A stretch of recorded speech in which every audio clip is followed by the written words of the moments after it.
अच्छा जी, next question जो हम डिस्कस करने लगे हैं वो ऑटम 10 क्वेश्चन 2 है, ठीक है जी।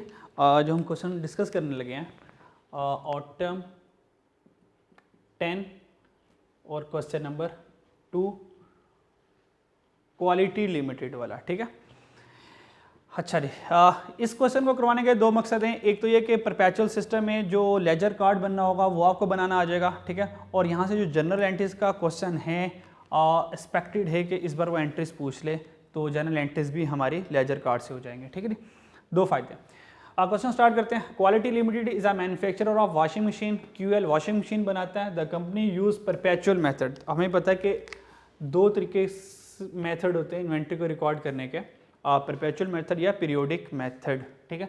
तो पीरियोडिक मेथड में हम फिजिकल स्टॉक काउंट कर रहे होते हैं, at the end year and पे जाते हैं और देखते हैं कि हमारे पास कितनी वैल्यूएशन का स्टॉक पड़ा हुआ है गोडाउन में, ठीक है।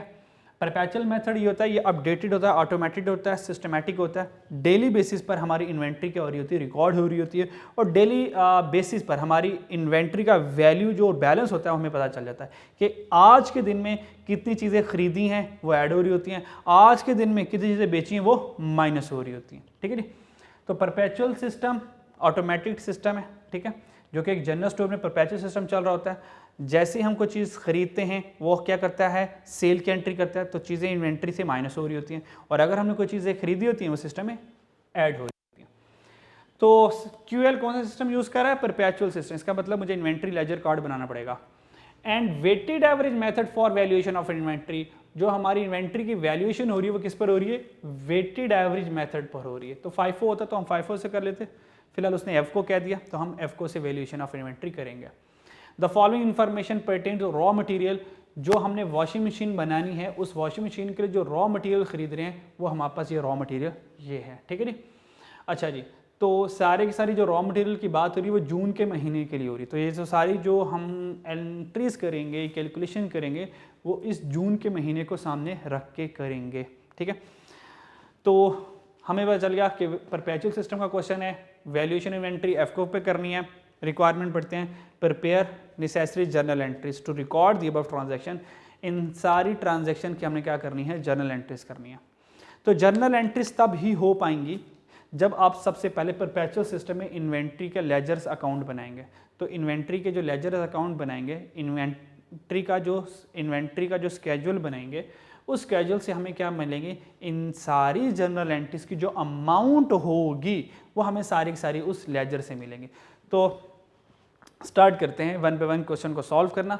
और क्योंकि जर्नल एंट्रीज करनी है तो जर्नल एंट्रीज कोई मुश्किल नहीं होंगी जब हम सारी के सारी इन्वेंट्री लेजर या क्वांटिटी स्केड्यूल बना लेंगे इन्वेंट्री वैल्यूएशन का, ठीक है। तो बड़ा आसान, जो हम आपको तरीका मैं जो सिखाऊंगा वो आपको एक बस कंबाइन तरीका सिखाऊंगा। नॉर्मली ट्रेडिशनल मेथड में होता है कि हम परचेजेस के 3 कॉलम अलग लिखते हैं, इशुएंस सेल के 3 कॉलम, परचेज और सेल, ठीक है। तो परचेज और सेल हम तब यूज़ करते हैं जब हमारे पास फिनिश गुड्स हों, क्योंकि जब फिनिश गुड्स के हमने यही लेजर बनाने होते हैं तो परचेज और सेल के वर्ड यूज़ कर रहे होते हैं, क्योंकि हमारे पास अब ये है रॉ मटेरियल। जब हमारे पास रॉ मटेरियल होगा तो या तो रॉ मटेरियल के लिए तो परचेज आ सकता है, तो रॉ मटेरियल के लिए परचेज कर सकते हैं, लेकिन सेल का वर्ड यूज़ नहीं करेंगे, हम इशू करेंगे, क्योंकि रॉ मटेरियल सेल नहीं होता। रॉ मटेरियल जो हमने ख़रीदा है वो चीज़ें बनाने के लिए ख़रीदा है, वॉशिंग मशीन बनाने के लिए ख़रीदा है, तो वॉशिंग मशीन सेल होगी। तो रॉ मटेरियल इशू होता है। तो रॉ मटेरियल किसको इशू किया जाता है, हमें पता है, स्टोर रूम से प्रोडक्शन डिपार्टमेंट को रॉ मटेरियल इशू किया जा रहा होता है, ठीक है जी।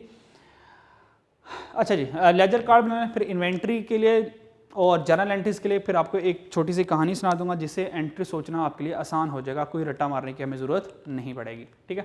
तो सबसे पहले हम क्या करते हैं, हमारे पास इन्वेंट्री की जो स्केड्यूल है वो बना लेते हैं, ठीक है। तो हमारे पास यहाँ पर क्या आ जाएगा, क्वांटिटी आ जाएंगी, ठीक है, और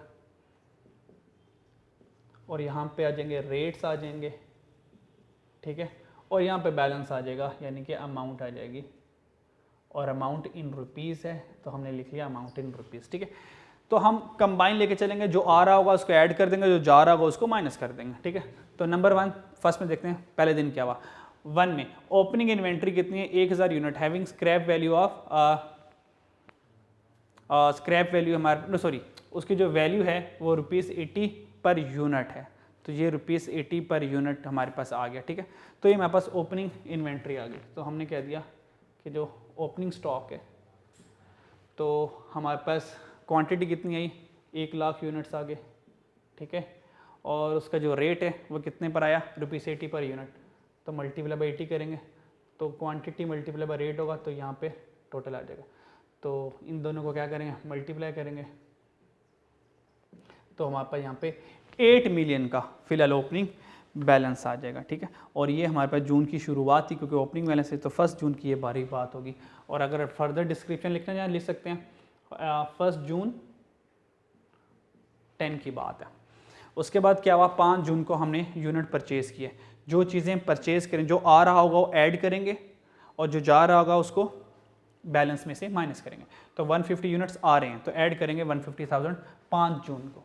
तो हमने लिख लिया 5 जून 10 को क्या किए, यूनिट्स परचेज़ किए। और ये 50 यूनिट्स परचेज़ किए रॉ मटेरियल के, ठीक है जी। तो वहाँ पर आ गया 150,000, ठीक है। और किस रेट से किए, 85 पर यूनिट से किए।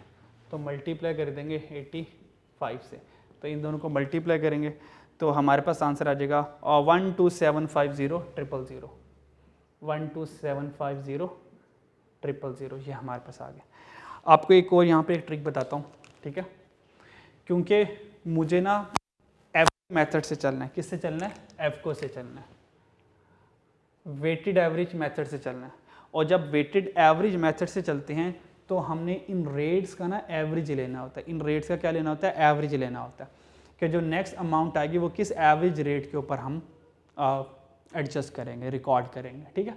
तो उसका एक तरीका ये है कि जब भी आपके पास परचेजेस आ जाए और वो डिफरेंट रेट से आ जाए, इसका मतलब कि मेरे पास जो स्टॉक पड़ा हुआ 1 लाख क्वांटिटी 80 रुपये के हिसाब से पड़ी हुई है, और ये जो नई 1.5 लाख की मैंने चीज़ें खरीदी हैं, रॉ मटेरियल खरीदा, ये 85 के हिसाब से ख़रीदा है। अब कल को जब मैं इशू करूँगा ना, तो मुझे कैसे पता चलेगा कि 80 वाले कितने मैंने इशू किए, 85 वाले कितने इशू किए, ये मसला होगा। तो इसके लिए तो हम एफ को लेते हैं। तो हम क्या करेंगे, जब इशू करेंगे हम इन दोनों रेट्स का एवरेज ले लेंगे। तो एक ट्रिक ये है, जब भी आपके पास 2 डिफरेंट रेट आ जाएं, फ़ौरन से बैलेंस कर दें, ठीक है। ये इसका एक ट्रिक है। तो 2 डिफरेंट रेट इकट्ठे हो गए, मैं क्या करूँगा, फ़ौरन से यहाँ पे बैलेंस कर दूँगा। अगर ये 80 है, इधर भी 80 आता तो मुझे फिलहाल बैलेंस करने की ज़रूरत नहीं थी। क्या फ़र्क पड़ता है, ये वाले 80 चले जाएं या ये वाले 80 चले जाएं, सेम रेट है तो बैलेंस की ज़रूरत फिलहाल नहीं है, डिफरेंट रेट है तो फ़ौरन से बैलेंस कर दें। तो इन दोनों को ऐड किया, कितना आ गया बैलेंस, 250,000, और यहाँ पर हमारे पास आ गया बैलेंस, ठीक है। और ये तो एवरेज होकर आएगा, इन दोनों को हम ऐड कर लेंगे। तो जब हमने इन दोनों को ऐड किया तो हमारे पास आ गया 20750,000,000। अब इसको और इसको, इन दोनों को डिवाइड करेंगे तो ये बैलेंसिंग रेट आएगा, और ये जो बैलेंसिंग रेट आएगा ये हमारे पास रेट आ जाएगा 83।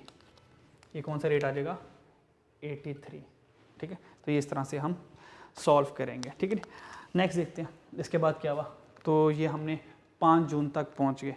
तो ये हमने क्या कौन सा रिकॉर्ड कर लिया, एंट्री 1 कर ली और 2 कर ली, और हम पहुंच गए हैं 3 पर। 3 पे देखते हैं क्या हुआ। 150,000 unit were issue from store. तो जब यूनिट इशू होंगे तो यूनिट जा रहे हैं, तो यूनिट का जा रहे हैं तो उसको भेज देते हैं, माइनस कर देंगे, ठीक है। यूनिट आ रहे होंगे तो ऐड कर लेंगे, जा रहे हैं तो माइनस कर देंगे। तो ये एंट्री कब हुई, 6 जून को। 6 जून 10 को हमने इशू कर दिए टू स्टोर रूम और टू प्रोडक्शन डिपार्टमेंट। तो यूनिट जो इशू होंगे वो स्टोर रूम से प्रोडक्शन डिपार्टमेंट पे चले जाएंगे। इशू टू प्रोडक्शन, ना भी लिखें तो खैर का मसला नहीं है, बस इशूएंस लिख दें काफ़ी है। Issue to production department. कितने यूनिट इशू किए, 150,000। तो यहाँ से क्या हो जाएगा, 150,000 माइनस कर देंगे। ये जो 1.5 लाख वाले भेजे हैं वो कहाँ से भेजेंगे, 83 वाले ही हमने बेचे हैं, यही हमने भेजे हैं 83 वाले, ठीक है। तो इसको इससे क्या करेंगे, मल्टीप्लाई करेंगे। तो जो हमारे पास आंसर आ जाएगा वो आ जाएगा 12450,000 आ जाएगा, 12450,000। तो ये हमारे पास आंसर आ जाएगा। सेम रेट चल रहे हैं, कोई बैलेंस करने की ज़रूरत नहीं है, टेंशन ना लें, ठीक है। अच्छा जी, नेक्स्ट देखते हैं इसके बाद हमारे पास क्या हुआ।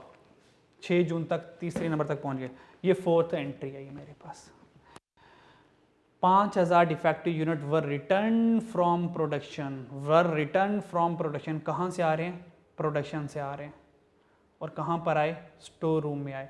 इसका मतलब स्टोर रूम में चीज़ें आ रही हैं तो ऐड कर देंगे, ठीक है। तो ये स्टोर रूम में चीज़ें वापस आ रही हैं। स्टोर रूम से जब इशू किया था तो माइनस किया था। ये जो डिफेक्टिव यूनिट थी ये प्रोडक्शन से दोबारा स्टोर रूम में वापस आ गए, तो चीज़ें स्टोर रूम में वापस आ गई, तो क्या करेंगे? ये ऐड कर देंगे। तो 12 जून को 5000 यूनिट हमारे पास वापस आ गए। तो ये जो 5000 यूनिट हो गए हम इनको ऐड कर लेंगे। तो फोर्थ एंट्री करेंगे 12 जून को डिफेक्टिव यूनिट से। ये क्या है? रिटर्न फ्रॉम प्रोडक्शन लिख लें या रिटर्न टू स्टोर रूम लिख लें, जो मर्जी लिख लें, डिस्क्रिप्शन आपकी मर्जी है। तो रिटर्न फ्रॉम प्रोडक्शन, ठीक है, या रिटर्न टू स्टोर रूम, ठीक है। तो रिटर्न टू स्टोर, ये स्टोर में आ रहे हैं और साथ लिख लें ये ख़राब वाले यूनिट थे, तो प्रोडक्शन वाले ने कहा ये ख़राब वाले यूनिट वापस ले जाओ, तो हमें ये वाले नहीं चाहिए। ऑब्वियस बात है, ये 5000 यूनिट प्रोडक्शन वालों ने क्या किया? हमें वापस कर दिए, ठीक है। तो 5000 यूनिट हमारे पास ऐड हो गए, तो 5000 यूनिट हम ऐड कर देंगे, ठीक है जी। अच्छा, ये जो 5000 यूनिट हमने ऐड करने हैं, ठीक है, तो जो हमने उनको इशू किए थे 83 के हिसाब से, उनमें से 5000 वाले उसने वापस कर दिए। तो 83 इन दोनों को मल्टीप्लाई करेंगे तो हमारे पास आंसर आ जाएगा 415000, 415000, ठीक है। अभी भी सेम रेट चल रहे हैं, अगर कुछ आ नहीं रहा तो टोटल यहाँ पे भी कर सकते हैं, वरना काम आगे चलाते रहें। इसके बाद देखें क्या हुआ। ये एंट्री नंबर 4 है। अब एंट्री नंबर 5 की बारी आ गई। एंट्री नंबर 5 में ये कह रहा है 150,000 unit were purchase on 15 June at ₹8810।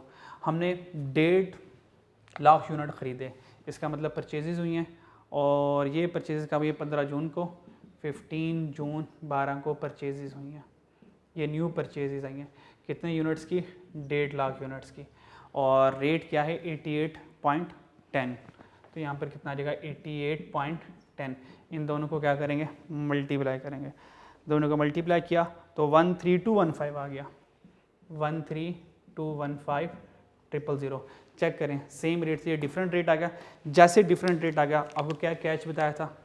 Balance कर लो। तो फ़ौरन से हमने क्या कर लिया? यहाँ पे बैलेंस कर ली। तो यहाँ से यहाँ तक जब बैलेंस करेंगे तो हमारे पास बैलेंस अमाउंट आ जाएगी 255,000, 255,000 ये यूनिट्स आ जाएंगे हमारे पास। और यहाँ से जो टोटल अमाउंट आएगी वो आएगी 21930, 21930,000। अब इसको इससे डिवाइड करना हमने, फिर ये बैलेंसिंग रेट आएगा। तो ये बैलेंसिंग रेट कितना आ जाएगा? हमारे पास 86 आ जाएगा, ठीक है। इसको इससे डिवाइड किया तो बैलेंसिंग रेट ये 86 हमारे पास आ गया। डन। अच्छा जी, पॉइंट नंबर 6 पे देखते हैं क्या कह रहा है। पॉइंट नंबर 6 में ये कह रहा है ऑन 17 जून को 50% ऑफ डिफेक्टिव यूनिट। देखें डिफेक्टिव यूनिट कितने यहाँ से, ये 5000 की बात कर रहा है। कहता है ये जो 5000 डिफेक्टिव यूनिट जो प्रोडक्शन वालों ने स्टोर वालों को वापस किए थे, अब वो इन 5000 की कहानी सुना रहा है। इन 5000 में से 50% of defective unit were disposed of as scrap. हमने इन 5000 में से 50% यानी कि 250 कितने डिस्पोज ऑफ कर दिए? हमने 2500 यूनिट तो बेच दिए स्क्रैप में, और स्क्रैप में कितने पैसे मिले? 20 रुपये मिले। तो ये तो स्क्रैप की बेचने वाली वैल्यू यानी कि सेल वाली वैल्यू है। तो हम जो लेजर बना रहे हैं ये सारा कॉस्ट का बना रहे हैं। तो फिलहाल लेजर में ये स्क्रैप की जो ये वाली कैलकुलेशन है ये लेजर में नहीं आएगी। हाँ, जब मैं जर्नल एंट्री करूँगा तब इसकी एंट्री में लाजमी पास करूँगा, ठीक है। 50% हमने क्या कर दिया? बेच दिए, because this had been damage on account of improper handling. ये क्या हुए? इनप्रॉपर हैंडलिंग की वजह से हमने क्या किया? इनको बेच दिया, ये हमारे पास तबाह हो गए। तो ठीक है, जब हमने बेच दिया तो ऑब्वियस बात है हमें निकालने पड़ेंगे यहाँ से। तो हमारे पास एंट्री होगी एंट्री नंबर 6, एंट्री नंबर 6 आ गई, और डैमेज यूनिट्स डिस्पोज्ड ऑफ, ठीक है। तो ये हमने डिस्पोज ऑफ कब किए? 17 जून को किए। तो 17 जून 10 को डैमेज 50% डैमेज यूनिट्स, ठीक है।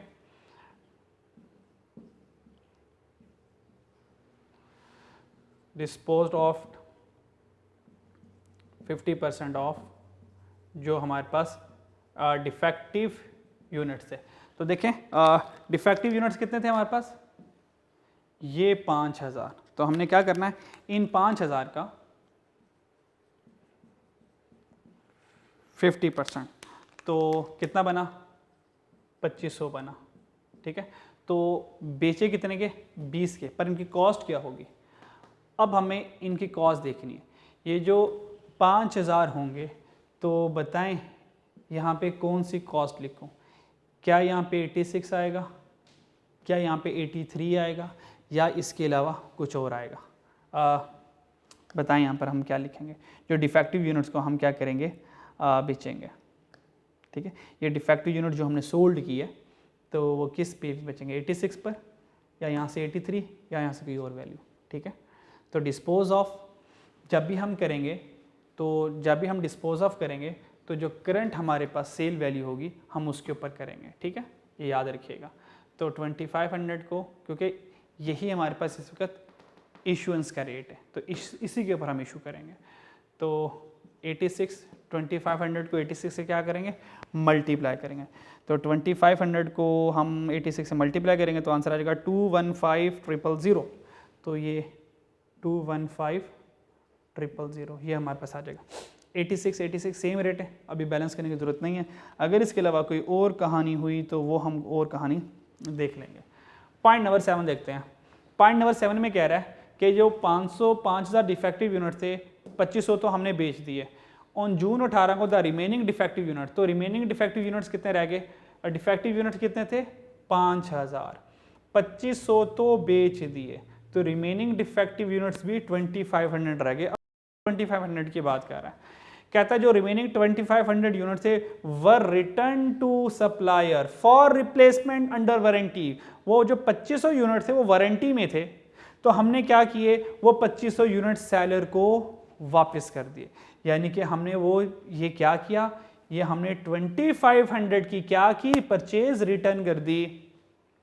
जब परचेज रिटर्न करेंगे, जो चीज़ें हमारे पास थीं वो वापस करेंगे, तो ये क्या हो रहे होंगे, लेजर कार्ड में से कम हो रहे होंगे। यूनिट हम में से जा रहे हैं, हमारे में से यूनिट जा रहे हैं, तो हम माइनस कर देंगे।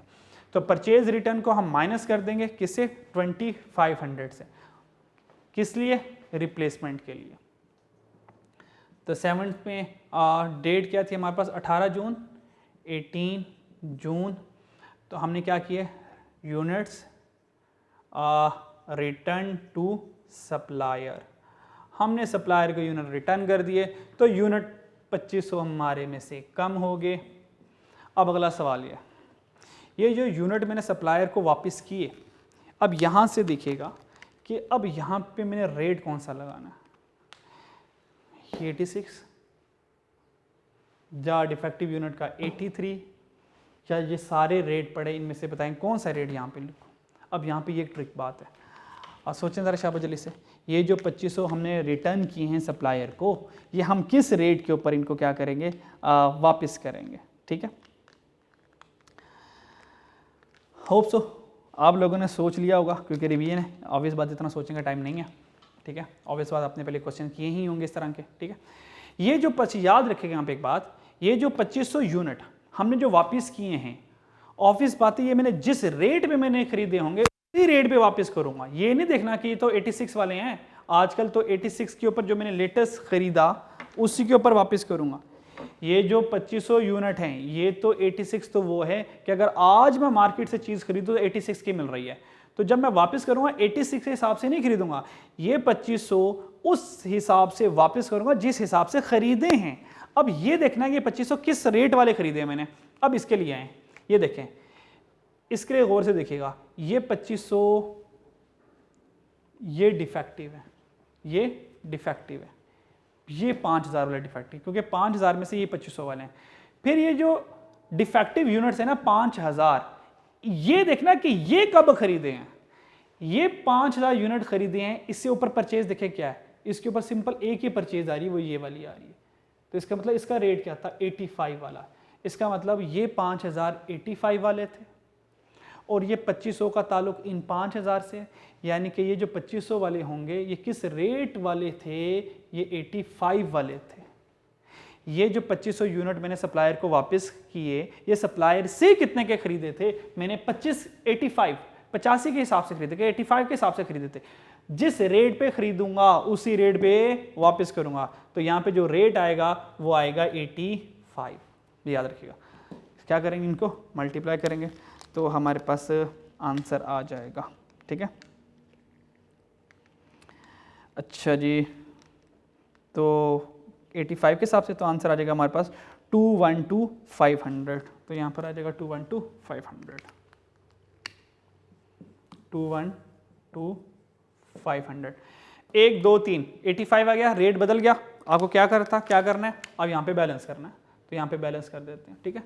1 2 3 इन तीनों को बैलेंस करेंगे तो हमारे पास आ जाएगा 250,000 आ जाएगा। और 1 2 3 इन टोटल को कॉस्ट करेंगे तो हमारे पास आ जाएगा 21502, 21502,000। इसको इसे डिवाइड करेंगे तो ये हमारे पास न्यू रेट आ जाएगा, और न्यू रेट हमारे पास आ जाएगा यहाँ पर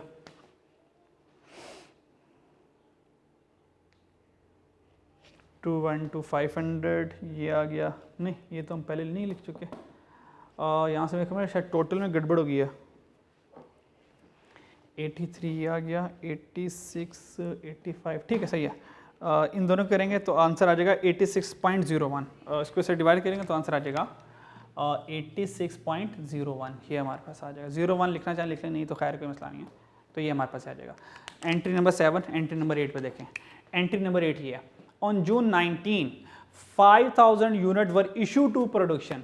तो कितने यूनिट इशू किए हैं, किसको इशू किए हैं, प्रोडक्शन को। तो जब कोई चीज़ इशू कर रहे हैं, हमसे जा रही है, तो 5000 यूनिट हम क्या करेंगे, वो माइनस कर देंगे। और ये जो 5000 यूनिट हमने प्रोडक्शन को इशू किए हैं, कहता है ये वही वाले हैं जो आप लोगों ने डिफेक्टिव वाले प्रोडक्शन वालों ने आपको दिए थे। ये जो 5000 यूनिट ख़राब थे ना, ये प्रोडक्शन वालों ने स्टोर वालों को वापस कर दिए थे कि भाई ये ख़राब है।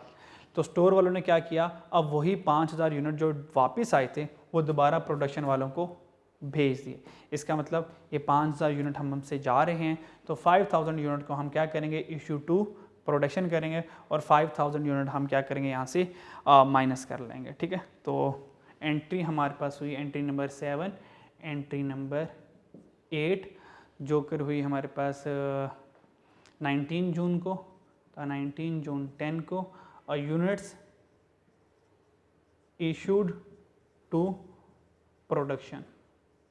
तो यूनिट इशू टू प्रोडक्शन किए, कितने यूनिट्स किए, 5000। तो ये 5000 यूनिट हम यहाँ से माइनस करेंगे। जो मैंने इशू किए हैं वो कहाँ से किए हैं, 86.01 वालों में से किए हैं। तो मल्टीप्लाई बाय 86.01, इसको इसमें से माइनस करें, मल्टीप्लाई करेंगे तो आंसर आ जाएगा 430050, 430050। तो ये हमने माइनस कर लिया। सेम रेट है, बैलेंस की भी ज़रूरत नहीं है, ठीक है जी। नेक्स्ट देखते हैं, ठीक है जी। अच्छा जी, यहाँ तक हम कर चुके हैं। नेक्स्ट देखते हैं। नेक्स्ट हमारे पास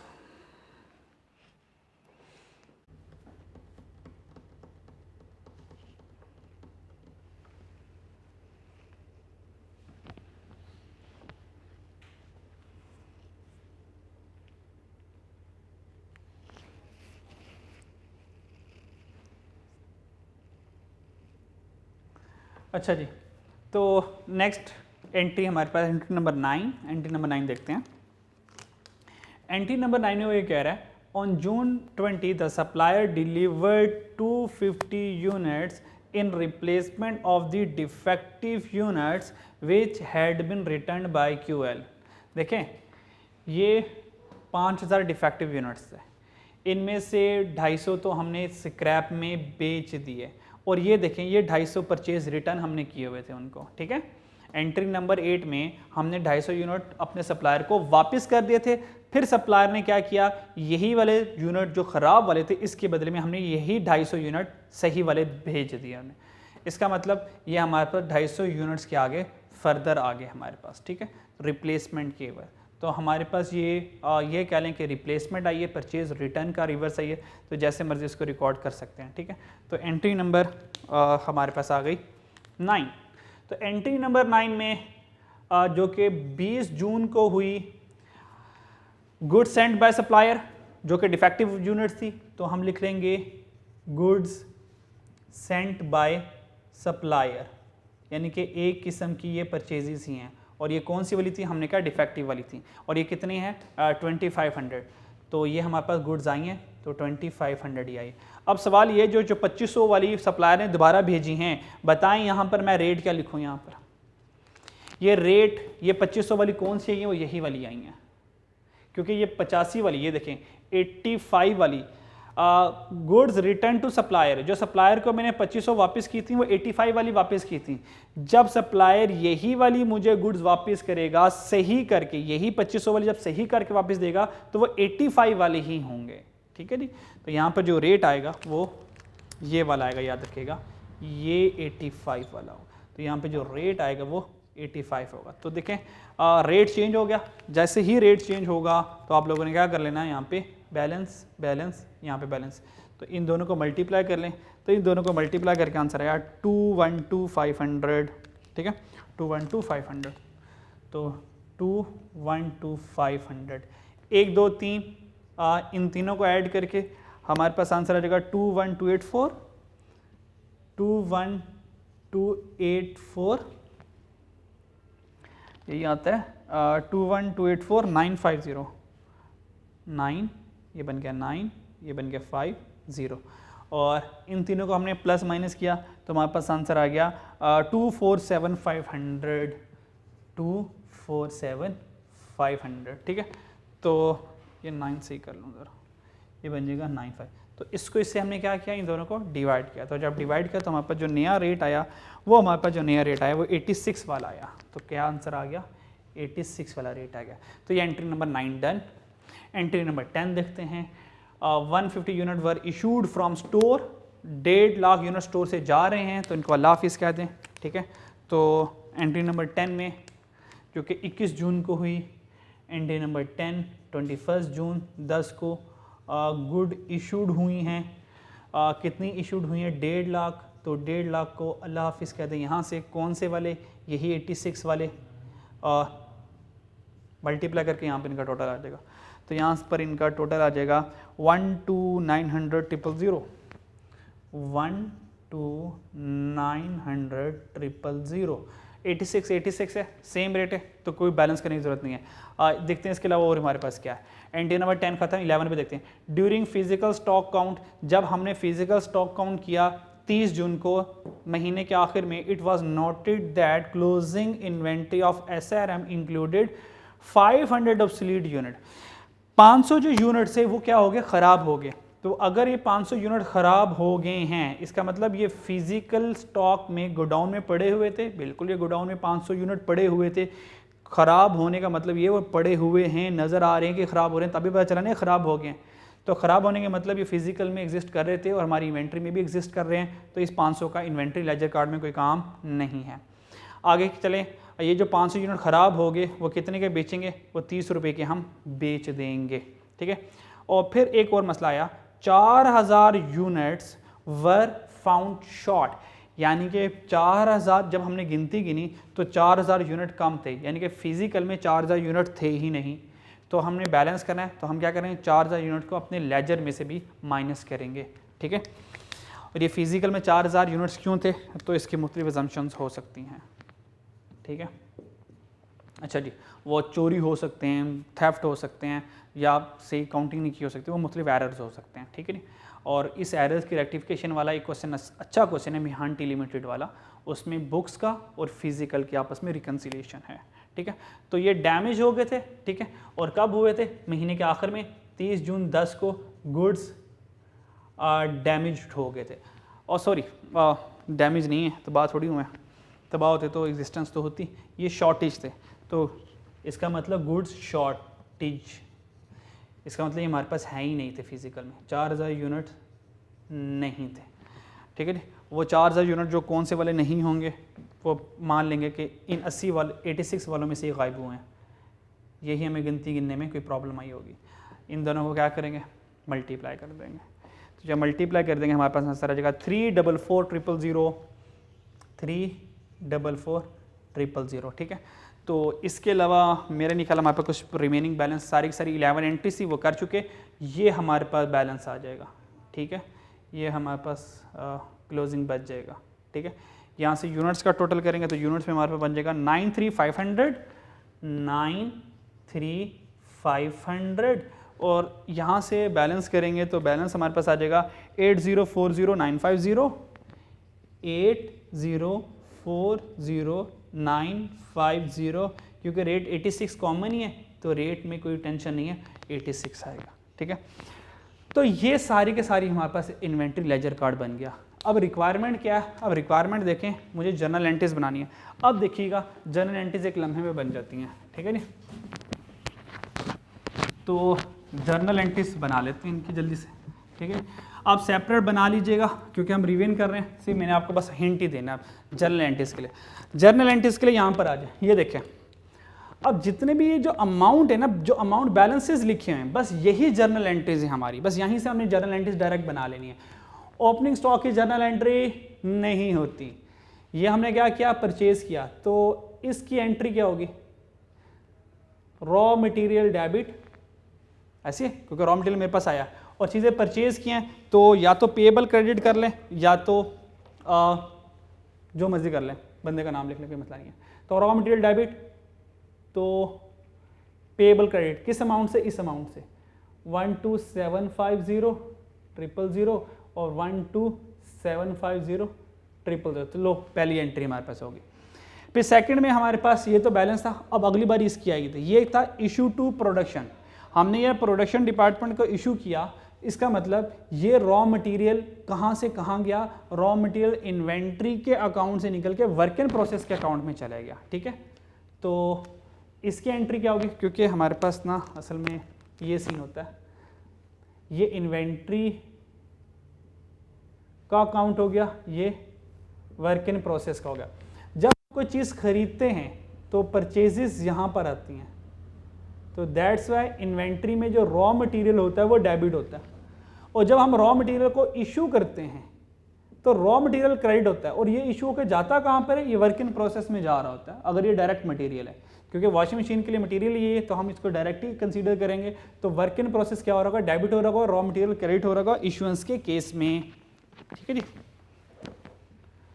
चलें जी, तो इसकी हमारे पास एंट्रीज क्या होगी, क्योंकि ये इशू किया था तो इसकी एंट्री ये हो जाएगी वर्क इन प्रोसेस डेबिट और यही रॉ मटेरियल क्रेडिट, किस अमाउंट से, इस वाले अमाउंट से 12,450,000 और 12,450,000। साथ नीचे डिस्क्रिप्शन लिख देगा इशू टू प्रोडक्शन, ठीक है, बेहतर रहेगा। उसके बाद क्या हुआ, इसकी एंट्री आएगी 415 की, और ये 415 क्या था, रिटर्न फ्रॉम प्रोडक्शन। ये जो प्रोडक्शन को मैंने वर्क इन प्रोसेस इशू किया था उसमें से कुछ वापस आ गया, तो इसी में से वापस आए तो इस एंट्री की रिवर्सल कर दें तो ये एंट्री आ जाएगी, इसकी रिवर्स कर दें तो ये रॉ मटेरियल डेबिट हो जाएगा और वर्क इन प्रोसेस क्रेडिट हो जाएगा, किस अमाउंट से, 415 से। तो 415,000 यहाँ पे 415,000, ठीक है। उसके बाद दोबारा परचेज की, तो दोबारा परचेज किए हैं तो दोबारा ये वाली परचेज वाली एंट्री कर देंगे रॉ मटेरियल, तो इसके लिए एंट्री क्या हो जाएगी, raw material debit payable credit, किस अमाउंट से, इस अमाउंट से 13,215,000 और 13,215,000, डन। उसके बाद ये हमने डिस्पोज ऑफ कर दी थी, ये हमने क्या कर दी थी, डिस्पोज ऑफ कर दी थी, ये हमने बेच दी थी, ये जो 50% थी हमने बेच दी थी। अगर हमने ये बेच दी थी तो ऑब्वियस बात है इसके अगेंस्ट हमें क्या हुए थे, पैसे आए थे। तो ये बेचे कितने के, जरा ये देख लेते हैं, डिस्पोज ऑफ यहाँ पे लिखा हुआ था 20 रुपीज़ 20, ये 20 रुपये की बेची थी, ठीक है। तो जब मैंने 20 रुपये की बेची थी और बेची कितनी, 250 यूनिट्स बेचे, ठीक है। तो जब 250 यूनिट्स बेचे थे तो इसकी एंट्री ये होगी, असल में ये यूनिट्स यहाँ से हमारे से चले गए तो इसका मतलब रॉ मटेरियल हो गया वो हमारा क्रेडिट हो जाएगा, तो यहाँ से क्या हो जाएगा, रॉ मटेरियल कम हो गया किससे, इस वाली अमाउंट से 215,000, और कितने यूनिट्स बेचे थे हमने, 250 यूनिट्स बेचे थे। तो जब 250 यूनिट्स बेचे थे तो उसके अगेंस्ट हमें क्या आया, कैश आया, तो कितना कैश आया, 250 यूनिट्स कितने के हिसाब से बेचे थे, 20 के हिसाब से बेचे थे हमने। तो 250 मल्टीप्लाई बाय 20 करेंगे तो हमारे पास आंसर आ जाएगा 5000, ठीक है, और ये 20 है। अच्छा जी, तो ये मेरे पास आ जाएगा 50,000, तो ये हमारे पास आ जाएगा 50,000। तो कैश कितना है 50,000 का, पर इन्वेंट्री कितने से कम हुई है 215 से, इन्वेंट्री कम हुई है 2,15,000 से। तो हमारे पास 2 लाख में से कितने पैसे हैं, सिर्फ 50,000, तो बाकी क्या हो गया, बाकी हमारा नुकसान हो गया।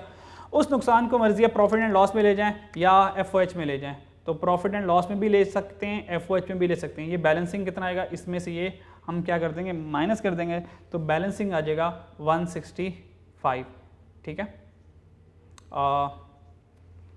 165,000, ठीक है, 1,65,000 हमारे पास बैलेंस आ जाएगा।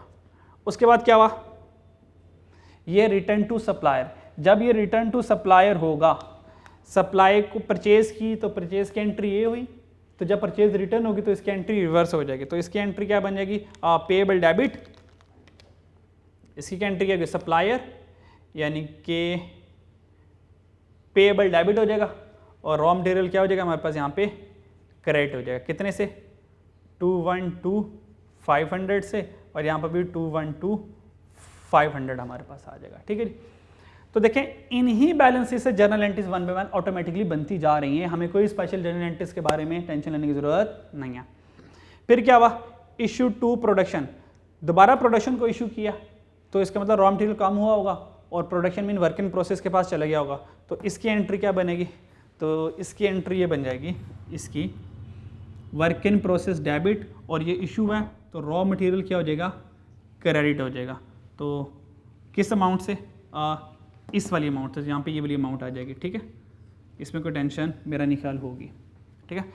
फिर 212 में देखें क्या हुआ, ये 21 गुड सेंड बाय सप्लायर, ये जो 212 थी ये सप्लायर ने हमें क्या की, ये हमें सप्लायर ने वापस कर दी, ठीक है।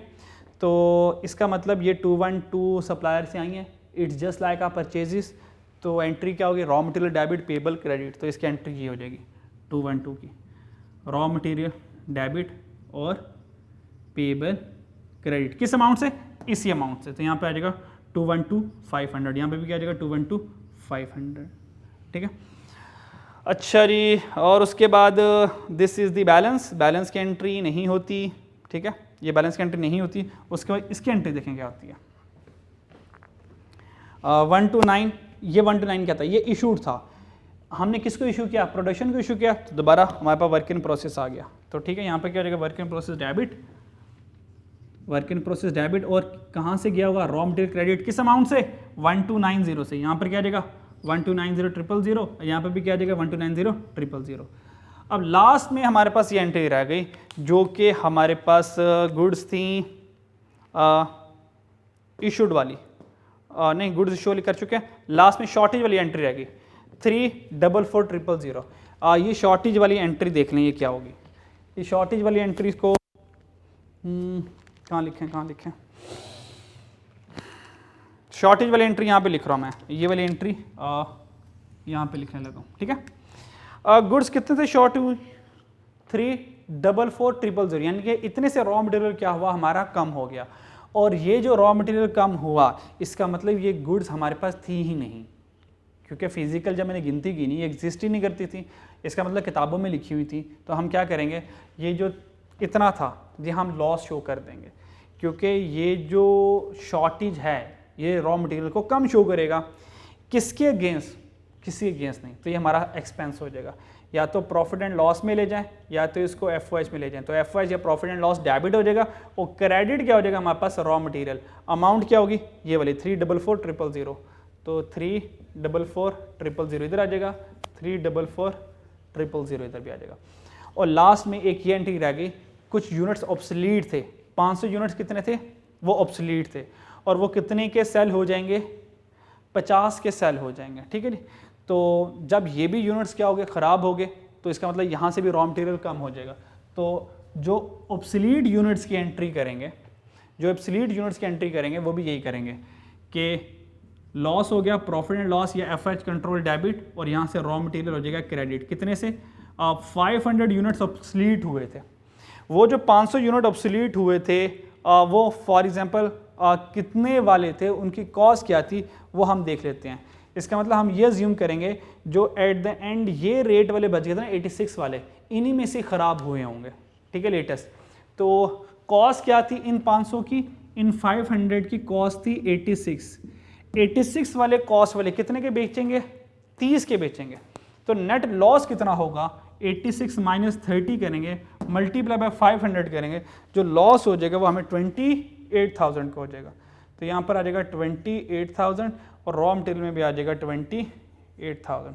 तो इस तरीके से हमने ये जर्नल एंट्रीज वाला क्वेश्चन कंप्लीट कर लिया। यहाँ पे इन्वेंट्री लेजर बना लिया। तो देखें कोई स्पेशल जर्नल एंट्रीज याद करने की ज़रूरत नहीं है, इन्हीं एंट्रीज के जो अमाउंट के बैलेंसेस होंगे, बस हर एक बैलेंस के अगेंस्ट जर्नल एंट्री आ रही होगी, बैलेंस के अगेंस्ट कोई जर्नल एंट्री नहीं आ रही होगी, हर एक वैल्यू के अमाउंट के अगेंस्ट कोई ना कोई जर्नल एंट्री बन रही होगी। तो इस तरह से आप जर्नल एंट्री इजीली सॉल्व कर सकते हैं, ठीक है जी। चलिए, तो वैल्यूएशन वाला टॉपिक यहाँ पर हम क्लोज करते हैं। तो अब हम बात करेंगे प्रोसेस कॉस्टिंग पर। तो क्योंकि FIFO का ज़रूरी था बताना, ताकि जब प्रोसेस कॉस्टिंग में FIFO FCO आ रहा हो तो आपको हाउ नो हो उसकी, ठीक है जी। तो अब देखते हैं कि प्रोसेस कॉस्टिंग क्या, पॉज करते हैं। अच्छा जी, before further discussing process costing का के दो क्वेश्चन डिस्कस करने हैं, ठीक है। पहला क्वेश्चन डिस्कस करेंगे जो कि काफ़ी मुश्किल है, ठीक है, काफ़ी टफ है, उसके अंदर कैलकुलेशंस आसान अच्छी हैं, बेहतरीन कैलकुलेशंस हैं, और वो दोनों प्रोसेस 1 और प्रोसेस 2 को कंप्लीट कर रहा है, FIFO के साथ है, नॉर्मल लॉस भी है, यानी कि जितनी भी मुश्किल एडजस्टमेंट थी इस सवाल में हैं। तो ये कंप्रिहेंसिव सवाल होगा, इसको अच्छे से देखिएगा, अच्छे से समझिएगा। और डिस्कशन करने से पहले प्रोसेस कॉस्टिंग के बारे में बस मेन जो कैलकुलेशंस माइंड में रखनी होती है ना, वो मैं उनके बारे में आपको बता दूं, ताकि क्वेश्चन को कैलकुलेट करना और क्वेश्चन में को सॉल्व करना ज़रा हमारे लिए आसान हो जाए, ठीक है जी। अच्छा जी, ये होती कैसे हैं इसके लिए आपको पता है, नॉर्मल क्लास है जहाँ के ऊपर इसके ऊपर बहस कर सकते हैं कि ये वैल्यू यहाँ पर क्यों आ रही, क्यों नहीं आ रही। तो यहाँ पर सिर्फ मैंने एक जनरल ओवरव्यू देना आपको प्रोसेस कॉस्टिंग का, ठीक है। तो प्रोसेस कॉस्टिंग में हमें पता है कि जब हमने सेम प्रोडक्ट, एक ही प्रोडक्ट, होमोजीनियस प्रोडक्ट रिपीटेडली बनानी होती है, तो हम चेक करते हैं हर एक स्टेज के बाद कितनी हमें कॉस्ट पर यूनिट पड़ रही है। तो एक्चुअली इसमें भी हमने क्या करना है, कॉस्ट पर यूनिट कैलकुलेट करना है। तो प्रोसेस कॉस्टिंग में जो नॉर्मली हमें चीज़ें कैलकुलेट करने के लिए एग्जामिनर कह सकता है, नंबर 1 वो क्वांटिटी स्केड्यूल कहता नहीं है, लेकिन क्वांटिटी स्केड्यूल हमें हेल्प करता है प्रोसेस कॉस्टिंग के क्वेश्चन को सॉल्व करने के लिए। तो हमें क्वांटिटी स्केड्यूल बनाना पड़ेगा, ठीक है। सेकंड में equivalent production unit, equivalent production unit हमें प्रोसेस कॉस्टिंग में ये अच्छे से बनाना आना चाहिए, क्योंकि इसका इंपॉर्टेंट रोल है। थर्ड नंबर पर कॉस्ट पर यूनिट की कैलकुलेशन। फोर्थ नंबर पर स्टेटमेंट ऑफ इवैल्यूएशन, यानी कि टोटल कॉस्ट, जहां पे टोटल कॉस्ट आ रही होती हैं। तो स्टेटमेंट ऑफ इवैल्यूएशन, और इस स्टेटमेंट ऑफ इवैल्यूएशन में हमारे पास ये टोटल कॉस्ट आ रही होती है। पांचवें नंबर पर जो हम प्रोसेस कॉस्टिंग बनाएंगे उसका अकाउंट क्या होगा, प्रोसेस कॉस्टिंग का अकाउंट, ठीक है। और प्रोसेस कॉस्टिंग लेजर जो हमारे पास होगा, प्रोसेस कॉस्टिंग अकाउंट, ठीक है, जो ऐसे टी अकाउंट होगा वर्क इन प्रोसेस का, ये ठीक है। और छठे नंबर पर लास्ट में इससे रिलेटेड इसकी जर्नल एंट्रीज होंगी, ठीक है, जर्नल एंट्रीज होंगी। और सेवंथ में प्रोसेस कॉस्टिंग में जॉइंट एंड बाय प्रोडक्ट भी आ जाता है, ठीक है, क्योंकि last time joint and by product का एक अच्छा खासा कंप्रिहेंसिव क्वेश्चन आ चुका है, तो वो अब ये कर लीजिएगा, लेकिन हम इसके अलावा डिस्कशन करेंगे, ठीक है, क्योंकि यहाँ से नॉर्मली क्वेश्चन आने के ज़्यादा चांसेस होंगे।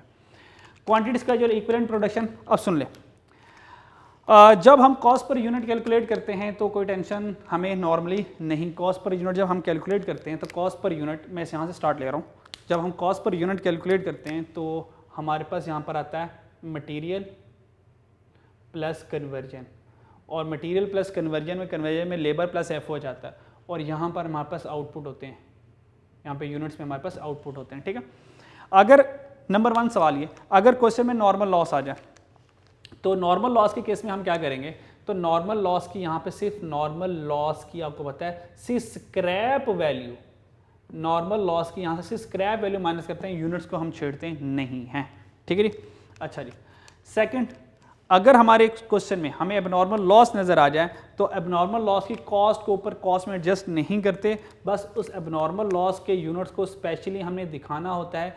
तो हम ये कहेंगे जो एबनॉर्मल लॉस होगा, एबनॉर्मल लॉस, उसके यूनिट्स को यहाँ पे हम क्या करेंगे, ऐड कर देंगे, और जो इसकी कॉस्ट होगी यूनिट्स यहाँ पे एबनॉर्मल लॉस के यूनिट यहाँ पे ऐड हो जाएंगे। तो एबनॉर्मल लॉस का मतलब क्या है, अगर हमारा लॉस नॉर्मल से ज़्यादा आ जाए तो नॉर्मल से ज़्यादा लॉस एबनॉर्मल लॉस होगा और नॉर्मल से कम लॉस एबनॉर्मल गेन होगा। और अगर एबनॉर्मल गेन आ जाएगा तो यहाँ पे हम क्या कर देंगे, माइनस कर देंगे यूनिट्स में in case of abnormal gain.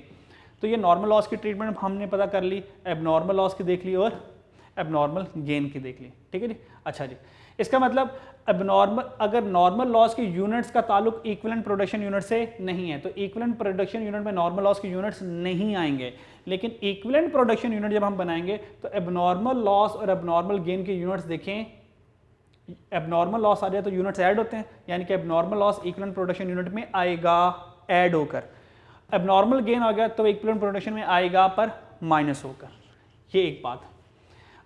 और इसमें यहाँ पे मसले ये आ सकते हैं कि अगर हमारे पास क्लोजिंग वर्क इन प्रोसेस है तो क्लोजिंग वर्क इन प्रोसेस में ये सारे के सारे ये वाले जो डिनोमिनेटर वाले यूनिट्स होंगे ये सारे सारे कंप्लीट नहीं हुए होंगे। मटेरियल के एतबार से हो सकता है 100% हो, पर कन्वर्जन के एतबार से होगा कि स्टेज ऑफ कंप्लीशन जो है वो 90% है, 70% है, 80% है।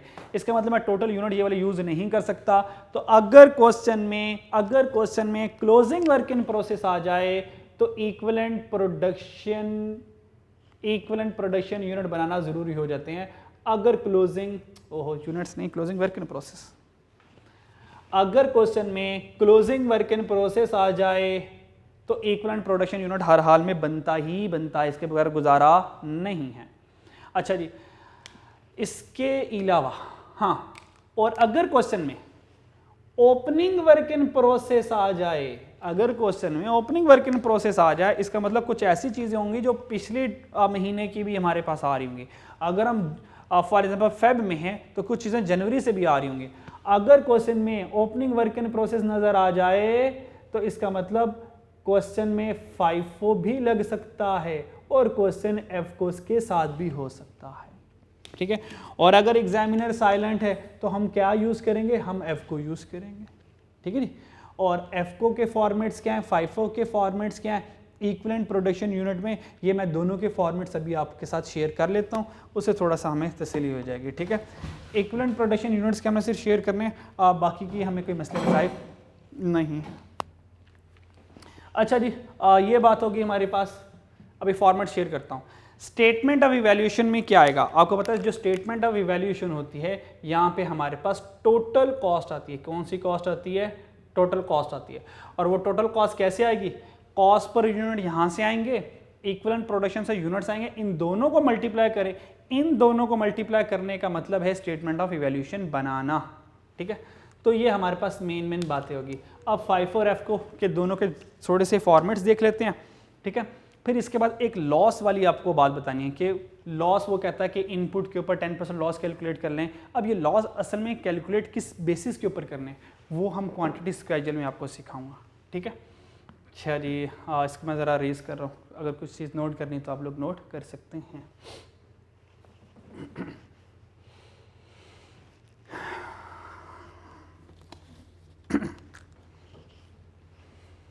ठीक है, मैं रेज कर रहा हूँ।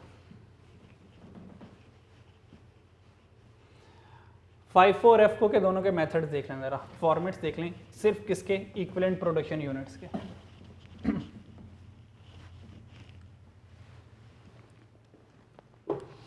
जब हम इक्विवेलेंट प्रोडक्शन यूनिट बनाएंगे, अगर हम बनाएं फॉर एग्जांपल FCO का पहले बना लेते हैं। FCO में इक्विवेलेंट प्रोडक्शन यूनिट कैसे बनेगा और FIFO में इक्विवेलेंट प्रोडक्शन यूनिट कैसे बनेगा जी।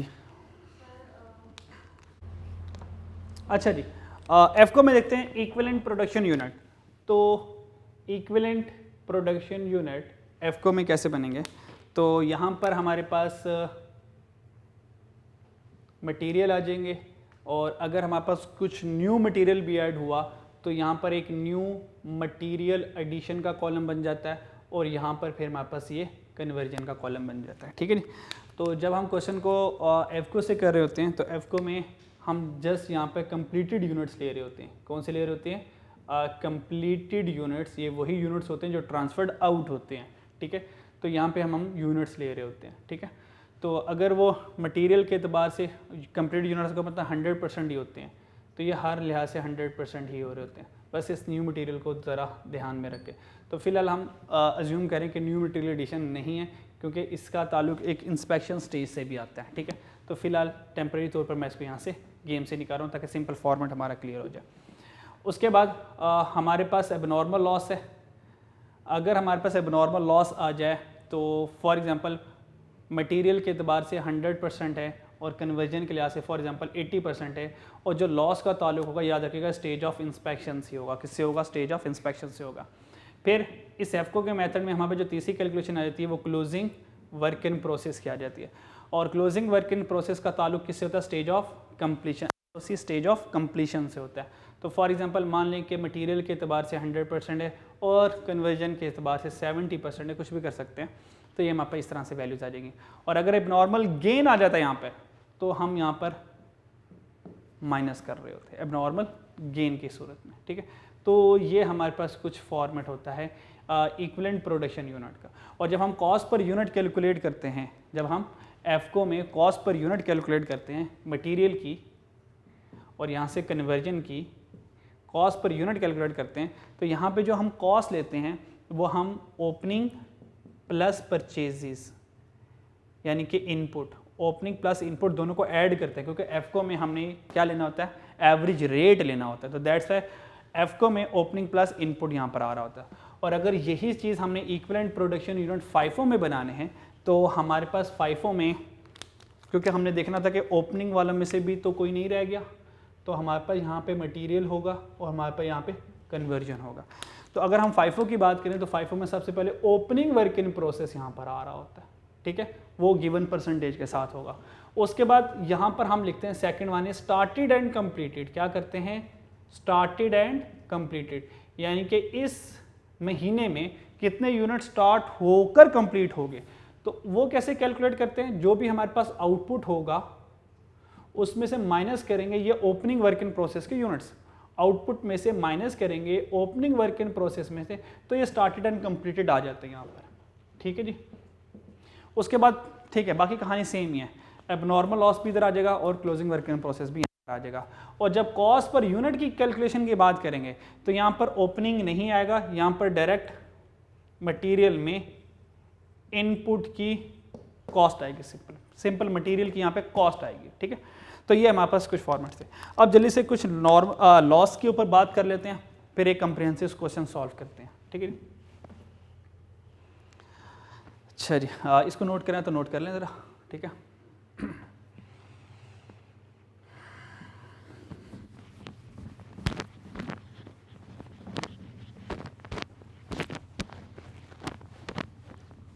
और एक दो चीज़ें मेन चीज़ें हैं, बच्चे शायद क्वेश्चन में इसका ख्याल रखते नहीं है, बस ये इसलिए मैं करक्स बता रहा हूँ सारे सवालों का। ठीक है, तो इसको माइंड में रख लीजिएगा, इन पॉइंट्स को नोट कर लीजिएगा, तो एग्जाम में फ़ायदा होगा। अगर एग्जाम में आपके पास एक्चुअल FOH गिवन है, एक्चुअल FOH गिवन है और एग्जामिनर ने अप्लाइड FOH भी गिवन किया है, तो याद रखिएगा प्रोसेस कॉस्ट में आपने हमेशा अप्लाइड FOH यूज़ करना है। ठीक है, जब कॉस्ट फ्लो प्रोडक्शन पढ़ेंगे तो अप्लाइड FOH असल में वर्किंग प्रोसेस में जा रहा होता है, एक्चुअल नहीं जा रहा होता। ठीक है, तो यहाँ से अंडर अप्लाइड ओवर अप्लाइड आ रहा होता है। तो अगर क्वेश्चन में एक्चुअल FOH भी गिवन है, अप्लाइड FOH भी गिवन है, तो वर्क इन प्रोसेस में कौन सा FOH लेंगे? Applied FOH। नंबर 1 बात ये याद रखनी है आप लोगों ने। अच्छा जी, इसके अलावा लॉसेस के एतबार से लॉस, नॉर्मल लॉस की बात करें अगर, ये नॉर्मल लॉस में कुछ बातें याद रखनी है। नॉर्मल लॉस जो बाय डिफ़ॉल्ट होता है वो इनपुट के ऊपर होता है, तो नॉर्मल लॉस 10% ऑफ इनपुट। ठीक है जी, तो अगर आउटपुट भी है और उसने लिखा कि नॉर्मल लॉस सिर्फ लिखा हुआ 10%, नॉर्मल लॉस हुआ 10%, उसने ये कह दिया कि नॉर्मल लॉस क्वेश्चन में हुआ 10% और इनपुट भी गिवन है क्वेश्चन में, मान लें इनपुट भी गिवन है क्वेश्चन में और आउटपुट भी गिवन है क्वेश्चन में, ठीक है। तो फॉर एग्जांपल मान लें कि आउटपुट 50,000 है, तो बताएंगे नॉर्मल लॉस 60 का होगा या 50 का होगा। तो बाय डिफॉल्ट नॉर्मल लॉस याद रखिएगा हमेशा इनपुट के ऊपर कैलकुलेट होता है, नंबर 1 बात।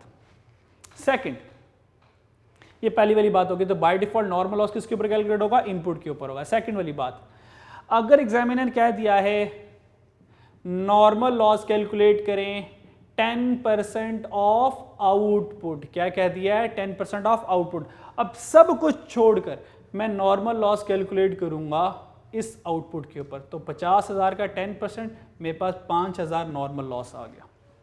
सेकंड बात। थर्ड बात नॉर्मल लॉस की, ये सबसे इंपॉर्टेंट है। तो यहां पर हमने किस चीज को फॉलो किया, अगर एग्जामिनर कह दिया 10% ऑफ आउटपुट तो हमने आउटपुट ही लेना है, फिर इनपुट को हम इग्नोर करेंगे। अगली बात सबसे इंपॉर्टेंट बात, एग्जामिनर ने कह दिया ऊपर वाली बात कि नॉर्मल लॉस 10% ऑफ इनपुट है। नॉर्मल लॉस किसके ऊपर कैलकुलेट करना है, इनपुट के ऊपर, और साथ में उसने स्टेज ऑफ कंप्लीशन भी और स्टेज ऑफ इंस्पेक्शन भी गिवन कर दिया, और उसने कह दिया कि जो स्टेज ऑफ इंस्पेक्शन है, स्टेज ऑफ इंस्पेक्शन है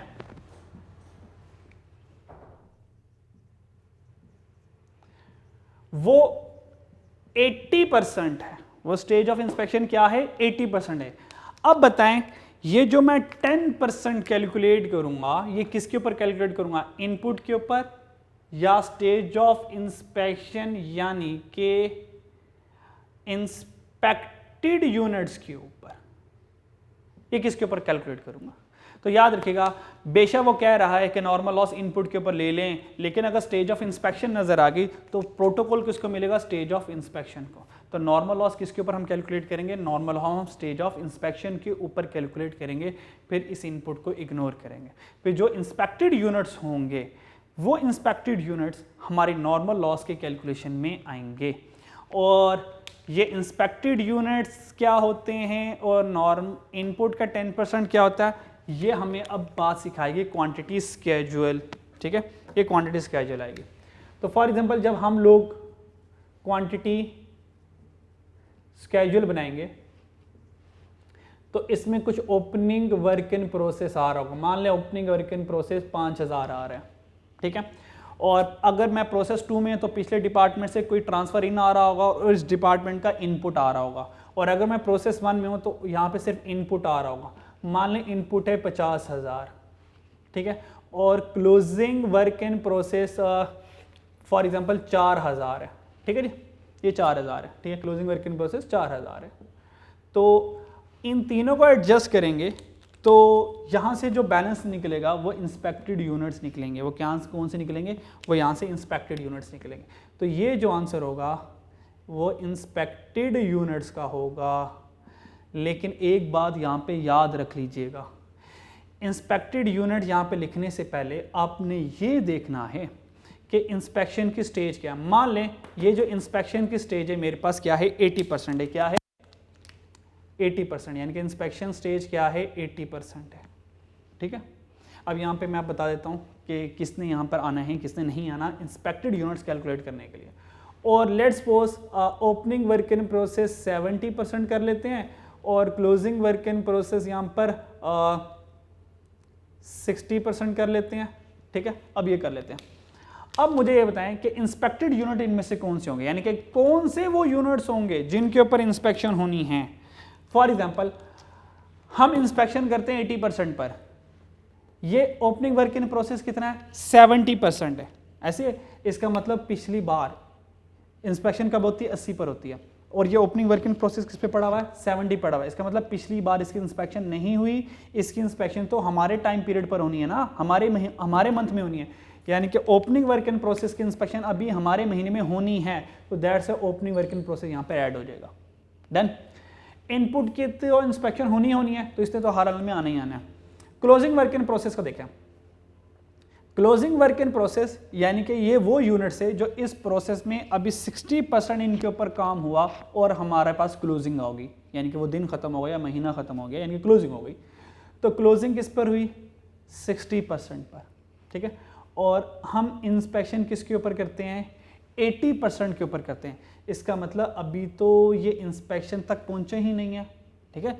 तो अभी तक ये इंस्पेक्शन तक पहुंचे ही नहीं है, तो इंस्पेक्शन तो होनी है 80 पर और क्लोजिंग तो इंस्पेक्शन से पहले ही आ गया, तो दैट्स पे हम क्या कर देंगे, इनको यहाँ से माइनस कर देंगे। तो अब जो आंसर आएगा 50 + 5 55 - 4, ये जो 51,000 होंगे ये मेरे पास इंस्पेक्टेड यूनिट्स होंगे। और नॉर्मल लॉस किसका होगा? इंस्पेक्टेड यूनिट्स का। तो इसके बाद जब मैं नॉर्मल लॉस कैलकुलेट करूंगा वो 51,000 का 10% लूंगा, ठीक है। अब देखें इनपुट क्या है मेरे पास? 5,000, पर नॉर्मल लॉस उसने क्या लिखा हुआ है?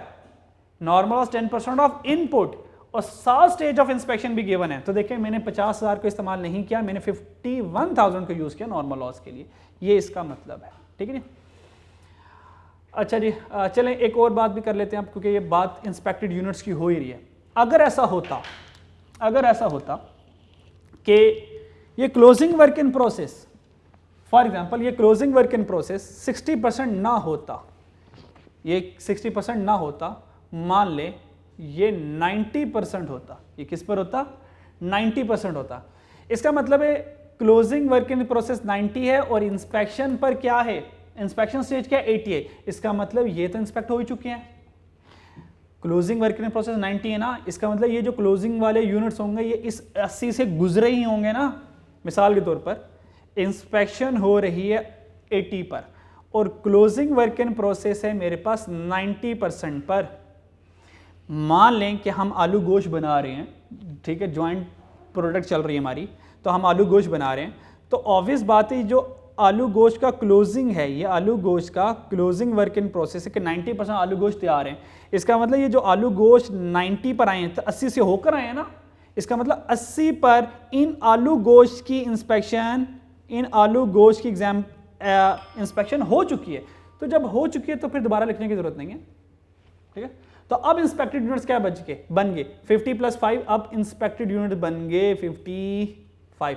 अगर यहां पे क्लोजिंग वर्क इन प्रोसेस 90% पर होता और मान ले अगर ये ओपनिंग वर्क इन प्रोसेस 75% की बजाय 85% पर पड़ा होता, इसका मतलब ओपनिंग वर्क इन प्रोसेस 85 है और इंस्पेक्शन हम करते हैं 80 पर, इसका मतलब ये तो पिछले महीने ही इंस्पेक्ट हो चुका है ना, 80 के बाद ही 85 आएगा ना। इसका मतलब ये ओपनिंग वर्क इन प्रोसेस पिछले महीने इंस्पेक्ट हो चुका है, तो दोबारा नहीं करनी ना, तो बता दो इसको। अब इंस्पेक्टेड यूनिट्स क्या हो गए? 50,000 रह गए, इस केस में 50,000 ही रह जाएंगे। तो इस तरीके से आपने इंस्पेक्टेड यूनिट्स कैलकुलेट करने हैं। इंस्पेक्टेड यूनिट्स की कैलकुलेशन में कभी ओपनिंग आ रहा होगा, कभी नहीं आ रहा होगा, कभी क्लोजिंग माइनस हो रहा होगा, कभी क्लोजिंग गायब हो जाएगा, ये बात याद रखनी है, ठीक है जी। तो ये एक लाइट सी पूरी रिवीजन थी प्रोसेस कॉस्टिंग की। अब एक कंप्रीहेंसिव सवाल करेंगे हम स्मार्ट प्रोसेस वाला, ठीक है जी। ये जो क्वेश्चन हम डिस्कस करना है ये बहुत अच्छा तगड़ा सवाल है एक, ठीक है। तो ये स्मार्ट प्रोसेसिंग लिमिटेड का क्वेश्चन जो है ये हमारे पास स्प्रिंग 10 क्वेश्चन 3 है। ये जो हम डिस्कस करेंगे स्प्रिंग 10 और क्वेश्चन 3 स्मार्ट प्रोसेसिंग लिमिटिंग। इसमें क्या होगा? प्रोसेस 1 भी है और इसमें प्रोसेस 2 भी है, यानी कि दोनों के दोनों प्रोसेस हम इसमें से कर लेंगे, दोनों प्रोसेस कर लेंगे। और इसकी क्वांटिटी स्केड्यूल की बेहतरीन एक कैलकुलेशन है और उसके बाद नॉर्मल लॉस की अच्छी कैलकुलेशंस हैं, ठीक है। इस क्वेश्चन को पढ़ लें, इसको सॉल्व करते हैं।